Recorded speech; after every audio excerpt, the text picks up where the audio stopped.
지난날 스데반의 영광스러운 죽음에 대해서 말씀을 드렸습니다.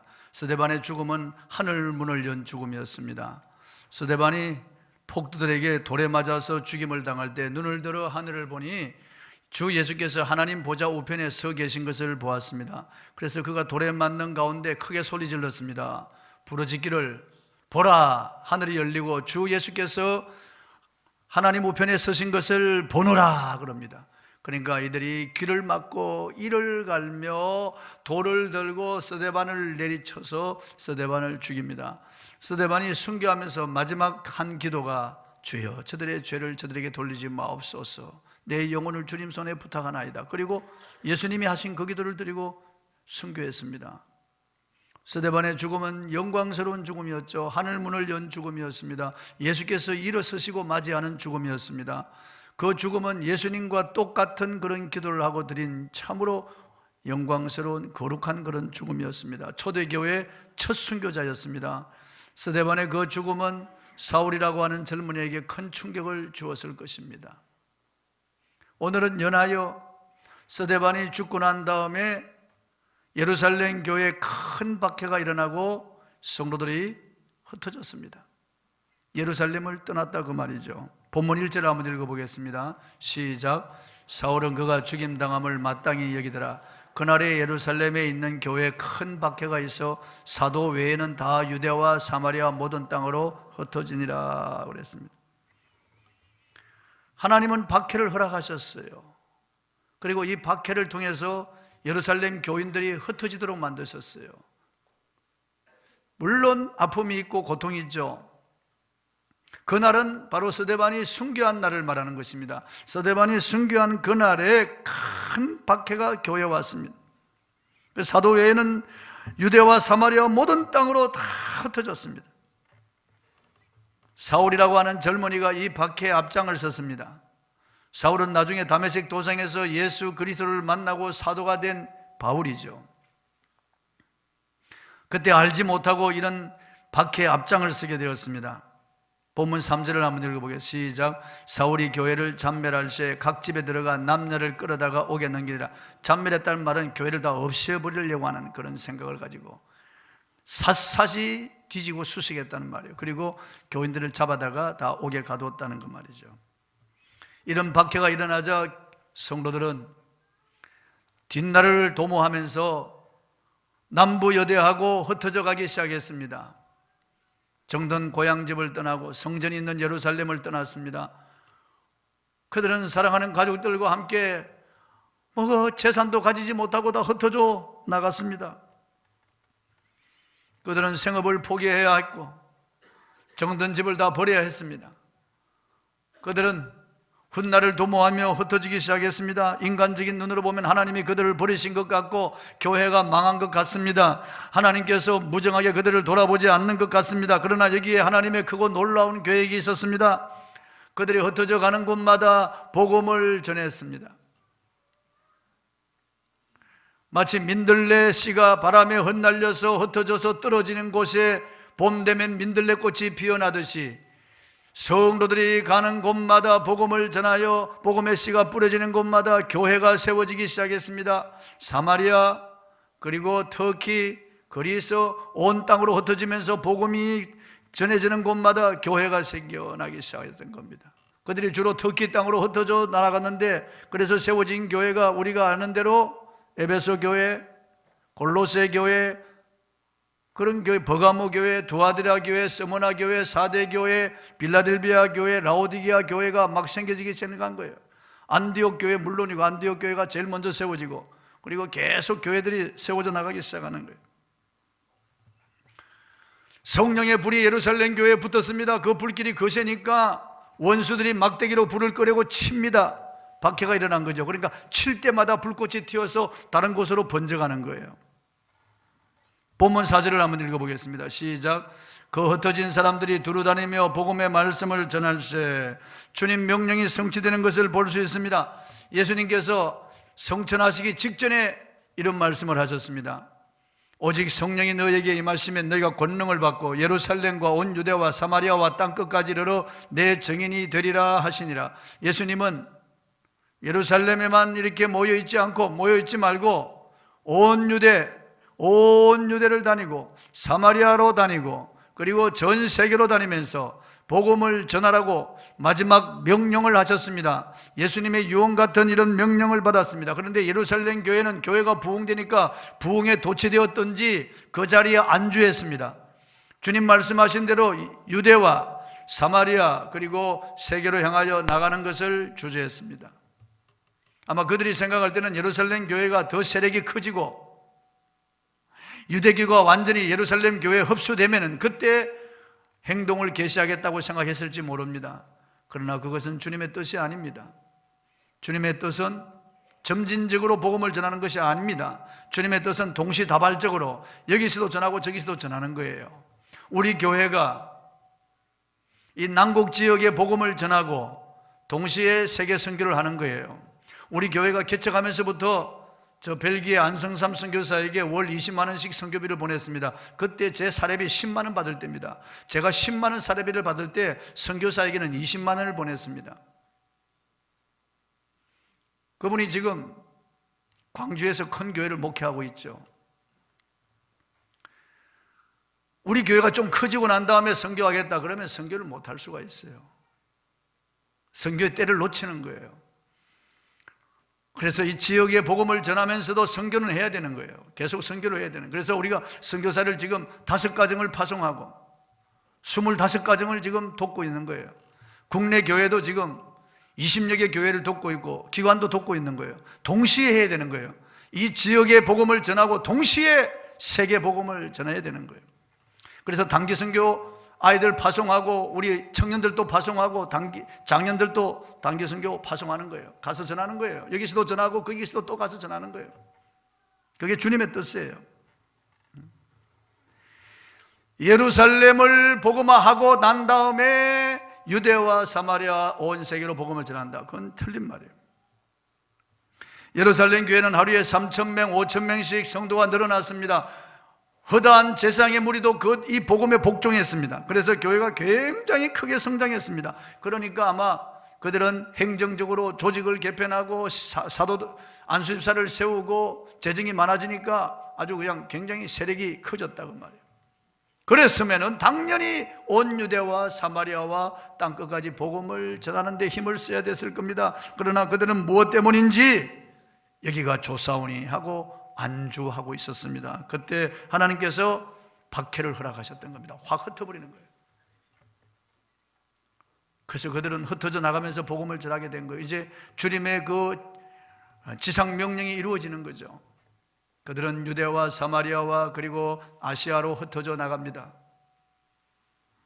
구약시대에도 하나님께서 아브라함을 택한 것은 복의 근원이 되라고 택한 거예요. 너 혼자 잘 먹고 잘 살라고 택한 게 아니에요. 아브라함을 불러서 너는 복의 근원이 되라고 그랬습니다. 복의 근원이 되는 거예요. 아브라함이 복의 통로가 되어서 많은 사람들로 하여금 하나님을 알게 하고 하나님을 믿게 하기 위해서 아브라함을 택하신 거예요. 아브라함을 통해서 이삭이 그 아들 이삭이고 그리고 그 아들 야곱 12지파가 생기고 그들이 이스라엘 12방백이 된 거죠. 이스라엘이라고 하는 한 나라 공동체를 만든 다음에 하나님께서 그 공동체에 선지자를 주시고 성경을 주시고 성전을 주시고 그게 모든 그런 율법과 제사를 주신 거예요. 그것은 이스라엘이 그걸 가지고 이방 민족들에게 하나님을 알게 하라고 복의 근원이 되라고 하나님이 그것들을 주신 거예요. 그런데 이스라엘은 하나님께서 그들에게 주신 그런 목적을 잃어버렸습니다. 목적이 변질된 거죠. 그래서 이스라엘은 자기들이 선민의식과 특권의식에 도취되었습니다. 이방의 복음을 전해야 할 그들, 이방의 하나님 나라를 세우고 하나님을 알려야 할 이스라엘 백성들이 부패해졌습니다. 그래서 그들은 스스로 선민의식에 이방인들을 멸시하기 시작했어요. 이방들하고 상종을 하지 않았습니다. 이방들하고 완전히 이 목적이 변질되고 전도된 거죠. 그러자 하나님께서는 막대기를 드셨습니다. 북쪽에는 아수르라고 하는 막대기로 치시고 남쪽에는 바벨론이라고 하는 막대기로 쳤어요. 그래서 그들이 다 뿔뿔이 흩어지고 바벨론과 아수르의 포로로 잡혀갔습니다. 바벨론 땅에 포로로 잡혀간, 저를 보세요. 바벨론 땅에 포로로 잡혀간 이스라엘 사람들, 유다 백성들 가운데 그 유명한 다니엘, 사드락, 메삭과 아벳느고, 그리고 느헤미야, 에스라, 그리고 모르드게, 에스더 같은 이런 사람들에 의해서 그 나라 왕이 감동을 받습니다. 느부갓네살 왕은 다니엘 때문에, 사드락, 메삭과 아벳느고 때문에 하나님을 알게 되고 하나님을 믿게 되죠. 페르시아의 고레스 왕이나 다리오 왕이나 아닥사스다나 아하스웨르는 바로 이런 모르드게, 에스더, 느헤미야, 에스라 같은 이런 사람들의 영향을 받고 하나님을 알게 되죠, 이분들이. 그래서 이라크 땅에, 이란 땅에 그 백성들이 여호와 하나님 그분을 섬기게 되는 겁니다. 그 땅 백성들이 하나님의 의도예요. 그게 우리끼리만 여기가 좋사오니라고 할 때 하나님은 흩어버리는 거예요. 흩어져 나가서 거기서 회개하고 하나님을 찾을 때 하나님이 그의 영을 보내서 다시 그 이방 나라 백성들에게 하나님을 알게 하고 하나님을 믿게 하는 거예요. 축복의 통로로 그들을 쓰시는 거예요. 우리도 마찬가지예요. 우리가 모이기를 힘써야 됩니다. 모여서 예배드리고 모여서 성경 공부하고 모여서 교제하는 건 좋은 일입니다. 힘써야 됩니다. 히브리 10장 25절에 모이기를 피하는 어떤 사람들의 습관같이 하지 말고 오직 그날이 가까움을 볼수록 더욱 그리하자고 했습니다. 모이는 것 중요한 일이에요. 그러나 모이는 것보다 더 중요한 것은 흩어지는 거예요. 월요일부터 토요일까지 흩어져서 각 이웃으로, 직장으로, 학원으로, 사업장으로 흩어져서 거기서 우리가 복음 전도의 사명, 하나님이 우리에게 주신 목적을 감당하는 거예요. 그게 더 중요한 거예요. 흩어지는 교회가 더 중요한 거예요. 모이는 교회도 중요하지만 흩어지는 교회가 중요한 거예요. 교회는 이 예배당이 아니에요. 이 예배당은 건물에 불과한 거예요. 교회는 내가 교회예요. 내가 모여야 되고 모여서 은혜 받고 모여서 다시 한번 우리가 다시 회복되고 재충만하고 그 다음에 흩어져서 삶 속에 세상으로 들어가야 되는 거예요. 주님은 복음 전도를 위해서 우리에게 가라고 하셨습니다. 가라고 하신 거예요. 마태복음 28장 18절 이하에 너희는 가서 모든 족속으로 모든 민족을 제자로 삼아 아버지와 아들과 성령 이름으로 세례를 베풀고 내가 너에게 분부한 모든 것을 가르쳐 지키게 하라고 그랬어요. 그러므로 너희는 가라고 한 거예요. 가야만 민족을 제자 삼습니다. 가야만 가르쳐 지키게 할 수 있어요. 가지 아니하고 어떻게 복음을 전할 수 있습니까? 듣지 아니하고 어떻게 믿겠습니까? 믿지 않는 자의 이름을 어떻게 부르겠습니까? 가는 것이 중요하단 말이에요. 가는 것이, 세상 속으로 들어가는 것이 중요한 거예요. 마가복음 16장 15절에 너희는 온 천하에 다니며 만민에게 복음을 전파하라. 믿고 세례받는 자는 구원받을 것이요 믿지 않는 자는 정죄를 받으라고 그랬는데, 다닌다는 것은 가는 걸 말하는 거예요. 너희는 온 천하에 가서, 그 말이에요. 우리가 직장이나 사업장으로 가는 거예요. 우리 이웃으로 가는 거예요. 흩어지는 교회가 되어야 돼요. 가야 돼요. 성경은 불신자들에게는 오라고 합니다. 구약이나 신약이나 오라고 하는 거예요. 불신자들은 하나님께로 돌아오라고 합니다. 돌아오라고. 우리에게는 가라고 하는 거예요. 가라고. 은혜 받았으면 가서 은혜 전하라는 거예요. 복음이 있으면 가서 복음을 전하라는 거예요. 은사와 능력을 받았으면 가서 전하라는 거예요. 예수 그리스도를 증거하라는 거예요. 가서 전하라는 거예요. 이 가운데 빌립 지사는 사마리아에 내려가 복음을 전했습니다. 본문 5절을 한번 읽어보겠습니다. 시작. 빌립이 사마리아 성에 내려가 그리스도를 백성에게 전파하니, 빌립이 전한 것은 오직 예수였습니다. 그리스도를 백성에게 전파했잖아요. 빌립이 나라가 다른 것 전한 게 아니에요. 내 지식이나 경험이나 이런 거 전한 게 아니에요. 가서 예루살렘 성전의 화려함을 이런 거 전한 게 아니에요. 최근에 일어났던 이런 뉴스를 전한 게 아니고, 빌립이 가서 전한 것은 예수 그리스도였습니다. 사마리아 성에 들어가서 전한 것은 오직 그리스도를 백성에게 전파했다는 거죠. 하늘에서 내려오신 유일하신 분, 우리 죄를 위하여 십자가를 지시고 피 흘려 속죄하신 분, 사흘 만에 부활하신 유일하신 분, 하늘과 땅을 지으신 분, 우리의 구세주 예수 그리스도를 전한 겁니다. 예수의 이름이 얼마나 존귀한지, 예수 이름을 믿는 자 죄사함을 받습니다. 예수 이름을 믿는 자 구원받습니다. 예수 이름을 믿는 자 하나님의 자녀가 되는 권세를 받습니다. 예수 이름을 믿는 자 아버지께 기도하면 응답받습니다. 예수 이름으로 명령하면 귀신이 떠납니다. 병도 떠나갑니다. 예수 이름에 하늘과 땅의 모든 이름이 무릎을 꿇습니다. 예수 이름이 얼마나 존귀한 이름입니까? 모든 입으로 그 이름을 부를 것입니다. 그 존귀한 예수 이름을 전하는 거예요. 빌립이 사마리아 가서 전한 것은 다른 게 아닙니다. 백성의 그리스도를 전파하니 그리스도를 전하는 거예요. 우리도 나가서 흩어져서 전해야 할 것은 예수 그리스도예요. 예수 그리스도예요. 12월 달이 되면 사람의 마음이 추워집니다. 시리고 아파진다고요. 연말이 되면 후회합니다. 그리고 내년에 대해서 일말의 두려움이 옵니다. 한숨 쉽니다. 연말이 오면은 추위 때문에 추운 게 아니고 이룬 것이 없어서 추워지고 행편 때문에 추워집니다. 사람들의 마음이 움츠러들죠. 이때 복음 전할 수 있는 절호의 찬스예요.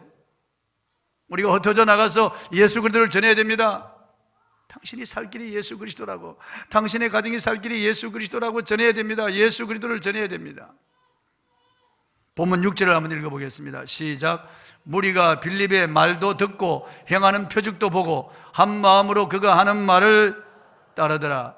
빌립의 말도 들었습니다. 그리스도에 대한 것도 듣고 그가 행하는 표적을 보았습니다. 여기 듣고 보고 아주 중요한 말이에요, 여러분요. 우리가 전하기는 전하는데 그 사람이 듣기는 듣는데 우리 행실을 보고 실망하면 안 돼요. 아니 밤마다 냄비가 날아가고 유리창이 깨지는데 막 부부간에 그냥 아내가 비명을 지르고 하는데 가서 옆집에 가서 복음을 전하면은 그 사람이 믿겠어요? 듣기는 듣는데 보는 것 때문에 안 믿는 거예요, 여러분요. 보는 것이 중요한 거예요. 빚쟁이들이 와가지고 그냥 돈 내놓으라고 그러고 말이죠. 이 사람 사기꾼이라고 그러고 도둑놈이라고 막 소리치는데 그 집 사람이 다른 데 가서 복음을 전하면 믿겠어요? 안 믿죠. 입만 열면 그냥 잔소리가 심하고 거짓말하고 이런 사람이 다른 사람들 가서 전하면 믿겠어요? 안 믿죠.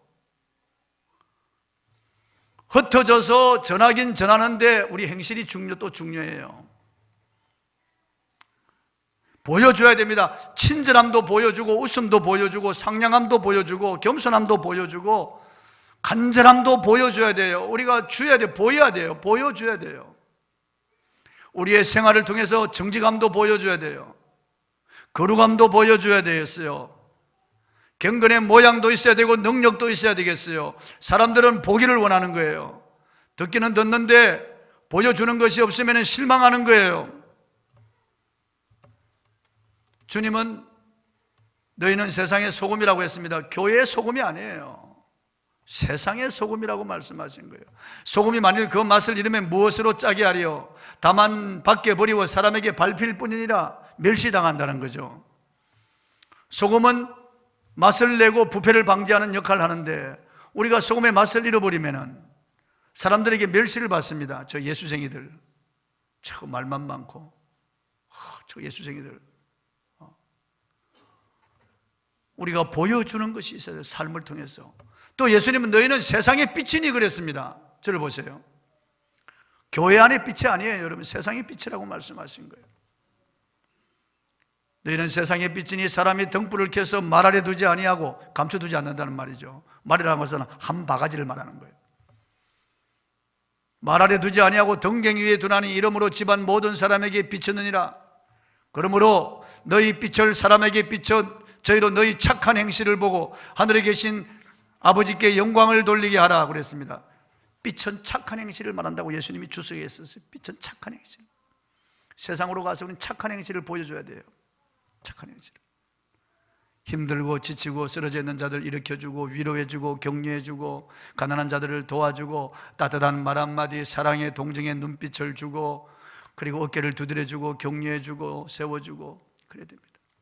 그래서 그리스도를 전하고 빌립은 보여주었어요. 하나님의 능력을 보여주었어요. 성경 우리를 세상을 변화시키는 누룩이라고 했습니다. 세상에 그리스도의 편지요 냄새라고 했습니다. 그리스도를 나타내는 편지라고요. 저와 여러분이 세상 사람들에게 그리스도를 보여주는 편지라고요. 우리를 읽습니다. 아, 저거 말 많은 사람이야. 아, 저 거짓말 잘해. 저 돈밖에 몰라. 그러면은 우리를 통해서 그리스도가 읽혀지지 않습니다. 우리가 가는 곳마다 사람들이 우리를 보고 그리스도를 읽을 수 있어야 되겠습니다. 또 우리를 세상의 냄새라고 말해요. 세상에 그리스도를 나타내는 냄새라고 말하고요. 우리를 보면 예수님의 냄새를 맡아야 되는데 이게 저 수전노야 그런 냄새. 악취를 내면 되겠어요. 우리 가는 곳마다 악취를 내면 되겠어요. 꾸리한 냄새를 내면 되겠어요. 우리가 세상에 나가서 잘못된 냄새를 내면 되겠어요.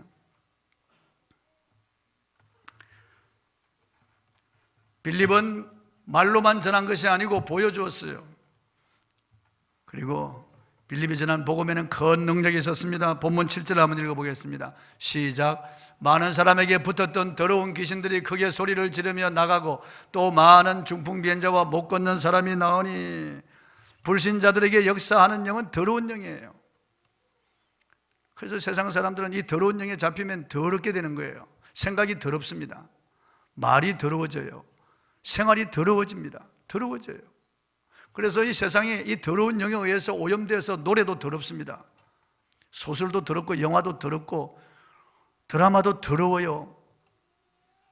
이 세상에 가는 곳마다 다 더러운 영에 의해서 지배를 받기 때문에 다 문화도 오염되고 더럽고 사회 전체가 오염되고 교육도 더럽습니다. 아이들이 말하는 것도 더럽습니다. 더러운 영에 잡혀 더럽게 되는 거예요. 우리 주님은 사람이 손을 씻지 않고 먹는 것, 그거 더러운 게 아니고 사람의 속에서 나오는 것이 더러운 것이라고 그랬습니다. 음란과 악독과 겨울과 헐기는 눈과 수군스러움과 광폐와 이 악한 것들, 이런 것들이 더러운 거라. 더러운 영. 이런 귀신의 세력, 더러운 영들은 인간의 어떤 힘이나 완력이나 방법으로 쫓겨나가지 않습니다. 이런 더러운 영은 하나님의 말씀이 선포될 때 쫓겨나갑니다. 그리고 기도할 때 쫓겨나갑니다. 예수님은 기록된 말씀으로 마귀를 물리쳤어요. 3번이나요. 기록되었으되 성경 말씀으로 물리치는 거예요. 말씀의 능력이 있거든요. 그래서 빌립이 사마리아에서 그리스도를 선포하고 복음을 선포하니까 귀신이 떠나가는 거예요. 더러운 귀신이 떠나가고 병도 떠나가는 거예요. 그리고 기도하면 예수님은 기도 외에는 이런 유가 나갈 수 없다고 그랬습니다. 기도할 때 귀신이 떠나가는 거예요. 귀신의 세력은 말씀의 선포 앞에 물러갑니다. 빛이 오면 어둠은 즉시 물러가듯이요. 딱 불을 켜면 금방 어둠 물러갑니다. 복음이 들어오면은 그 가정에 복음이 들어오면 어둠 물러가요. 조상 귀신들이 물러가는 거예요. 조상이 죽어서 귀신이 됐다는 게 아니고 조상 때부터 내려오던 그 귀신을 말하는 거예요. 거성 사람들에게 신처럼 여겨졌던 마술사 시몬도 예수 이름의 능력 앞에 무릎을 꿇고 세례를 받았습니다. 9절에서 14절 보면 이렇게 되어 있어요. 거성의 시몬이라는 사람이 전부터 있어 마술을 행하여 사마리아 백성을 놀라게 하며 자칭 큰 자라 하니 낮은 사람부터 높은 사람까지 다 따르며 이르되 이 사람은 크다 일 걷는 하나님의 능력이라 하더라. 오랫동안 그 마술에 놀랐으므로 그들이 따르더니 아주 이 시몬이 대단한 그런 마술사였습니다. 악령에 사로잡힌 사람이었어요. 2세기의 저술가인 저스틴 마티라고 하는 사람이 시몬에 대하여 쓴 글에 이렇게 적혀 있습니다. 권능의 마술 행위를 하고 신으로 간주되었으며 로마 사람도 그를 숭배하여 동상을 세울 정도로 시몬은 사람들로부터 찬미를 받았다. 대단한 마술의 능력을 가지고 있는 이 사람도 복음 앞에 능력을 꿇었어요. 복음의 능력이 얼마나 큽니까, 여러분? 왜 그렇습니까? 복음과 함께 성령이 역사하시기 때문에 그렇습니다. 복음이 전파되는 곳에는 성령이 일하시기 때문에 그렇습니다. 우리가 복음을 전하면 성령이 역사하십니다. 성령이 일하시는 곳에 귀신이 떠나고 병든 자도 낫습니다. 그러므로 성령의 기름 부음을 받아야 됩니다. 올해 저물어 갑니다, 여러분. 내년을 준비할 것이 많잖아요. 계획도 세우고 목표도 세우고 우리가 올해 못한 거 이것저것 내년에는 꼭 이루어야 되겠다, 내년은 정말 잘 되어야 될 것인데 어떻게 하면 승리할 수 있습니까? 여러 가지로 준비할 것이 많겠죠. 그러나 무엇보다도 성령의 기름 부음을 받아야 됩니다.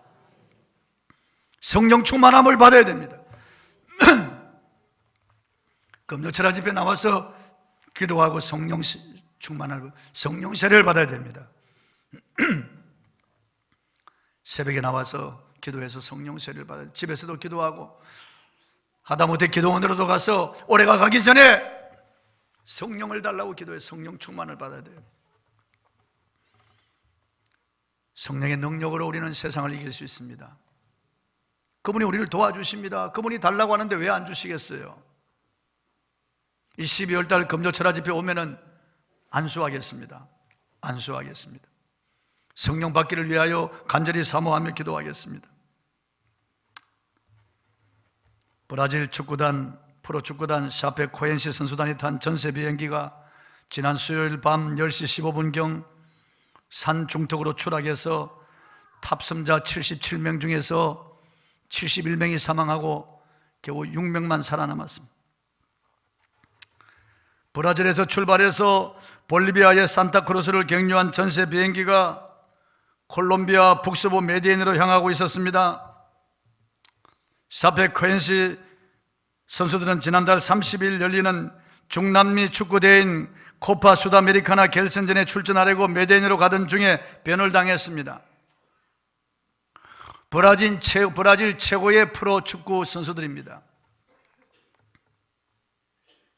브라질 국민들은 지금 큰 슬픔과 충격에 잠겨 있습니다. 더구나 그들을 태워간 전세기가 볼리비아 국적기인데 기름이 떨어져서 추락했다니 말이 됩니까, 여러분? 기름이 떨어지니까 기장이 관제소에 연락을 했습니다. 기름이 떨어졌습니다. 지금 빨리 착륙해야 되겠습니다. 그러니까 관제소에서 7분만 기다리라고 그랬습니다. 왜냐하면 기관 고장을 일으킨, 마침 그때 기관 고장을 일으킨 비행기가 착륙을 허락해 달라고 급히 연락이 왔기 때문입니다. 그래서 관제소에서 어느 비행기부터 먼저 착륙 허가를 하게, 하나는 기름이 떨어졌고 하나는 기관 고장인데요. 그래서 기관 고장을 일으킨 비행기부터 먼저 착륙하라고 그랬습니다. 그래서 4분 만에 그 비행기가 착륙했는데 4분이 지나기 전에 기름이 떨어진 이 비행기가 그만 추락해버리고 말았어요. 기름이 떨어지니까 추락할 수밖에 없죠. 여러분, 우리가 새로운 한 해를 시작하는데 성령의 기름 부으심이 없이 한 해를 시작하면 떨어집니다. 은혜도 떨어지고 우리의 신앙도 떨어지고 능력도 떨어집니다. 기쁨도 떨어지고 우리 가정에 다 떨어져요. 성령의 기름 부으심이 떨어지면, 성령의 능력이 떨어져 나가면 다 떨어지는 겁니다, 여러분. 물질도 떨어질 수 있고요, 인간관계도 다 떨어집니다. 다 떨어질 수 있어요. 낙엽이 떨어지는 것처럼 떨어져 나가는 거예요. 성령의 기름 부으심이 여러분에게 충만하길 바랍니다. 충만하길 바랍니다. 정말 위험합니다, 여러분. 기름 떨어지면 위험합니다. 제가 자동차 타고 가다가 기름 떨어져서 너무나 위험한 그런, 정말 등골이 오사가는 그런 위험을 당한 적이 있기 때문에 기름 떨어지는 것이 얼마나 위험한가, 얼마나 큰 위기를 만나는가 하는 것을 제가 경험했거든요. 비행기 기름이 떨어지다니 있을 수 있는 일입니까? 그러나 있을 수 있는 일입니다, 여러분요. 그러나 그런 기름 떨어지는 것보다 더 위험한 것이 있는데 성령의 기름 부으심이 떨어지는 거예요. 성령의 기름 부음이 떨어지는 거예요, 여러분. 그러면 위험합니다, 여러분. 내 인생이 추락하는 거예요. 복음이 선포되는 곳에 능력도 선포되고 큰 기쁨이 있었습니다. 본문 8절 한번 읽어보겠습니다. 시작. 그 성에 큰 기쁨이 있더라. 복음은 반드시 기쁨을 동반합니다. 성령 충만한 곳에 기쁨이 있고 복음이 선포되는 곳에 기쁨이 있습니다. 세상이 주는 기쁨은 잠시 잠깐이에요. 대통령에 당선되었다고 환호를 지르고 지자들이 모여들고 온 방송 카메라가 비춰서 쭉 그 집으로부터 그냥 청와대까지 계속 따라갑니다. 그냥 중계차들이 계속 따라가고 카메라가 위에서 비추고 앞에서 비추고 경찰, 병차들이 확 따라가면서 굉장합니다. 그러나 대통령이 퇴임하고 내려올 때는 다 씁쓸합니다. 어느 한 대통령도 기쁨으로 대통령직을 수행하고 나온 대통령이 없습니다. 다 씁쓸한 거예요. 다. 그렇습니다, 여러분. 세상이 주는 기쁨은 잠시 잠깐이에요. 올림픽 유치했다고 와 하고 환호성을 지릅니다. 그게 잠깐이에요. 끝나는 거예요. 월드컵을 유치했다고 와, 올림픽에 금메달을 땄다고 와 기뻐하죠. 잠깐. 새집을 샀다고 와, 금방이에요. 잠깐이면 끝나는 거예요. 세상 기쁨은 잠시 잠깐이에요. 결혼식을 하면은 새신랑 새신부죠. 갔다 오면 헌신랑 헌신부에다 이런 거 다 전부 다. 세상의 기쁨은 잠시 잠깐이면 끝나는 겁니다. 그러나 여러분, 복음이 선포되어 은혜 받은 기쁨은 영원합니다.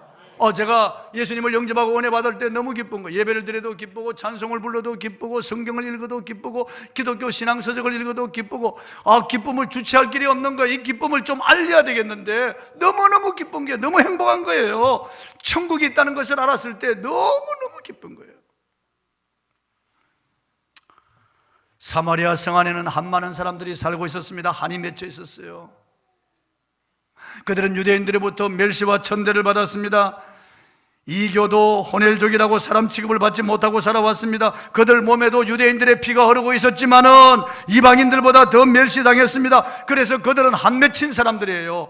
그런데 복음이 들어오니까 그 한이 풀어지고 기쁨이 충만했습니다. 얼마나 기뻤는지 알 수 없어요.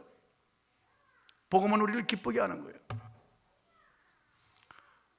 예수님이 사마리아 수가성으로 찾아갔습니다. 그게 한 우물가에 예수님이 한 여인을 기다리고 있었습니다. 죄 많은 여인이죠. 남편 5명 이혼하고 6번째 남자도 자기 남편이 아니에요. 외간 남자예요.